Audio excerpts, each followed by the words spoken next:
বাংলাদেশের কিছু জারদ সন্তান এই জিনিসটা বুঝে না যে এই ওসমান হাদির মতো জুলাই গণঅভ্যুত্থানে এই হাদির মতো 2000 হাদি মৃত্যুর পরে কিন্তু আমরা এই গণঅভ্যুত্থানে আমরা জয়ী হতে পারছি। একটা গোষ্ঠী মনে করতেছে হাদিরে যদি মাইরা ফেলতে পারে তাহলে মনে হয় যে তারা সফল। একটা দলের মানে কালো শক্তি হয়ে দাঁড়াইছে। হাদি মারা গেলে যে লক্ষ লক্ষ হাদি দাঁড়িয়ে যাবো এটা কিন্তু তারা টের পাইতেছে না।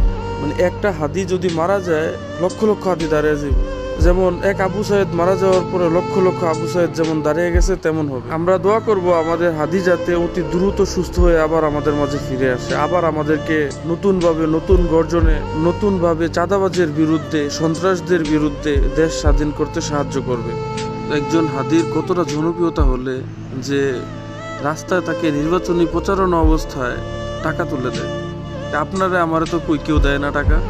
হাদি মানুষের মন জয় করছে। দোয়া করবেন সবাই হাদি যেন সুস্থ হয়ে আবার আমাদের মাঝে ফিরে আসে। আমরা হাদিকে নিয়ে আবার যুদ্ধে যেতে চাই ইনশাআল্লাহ।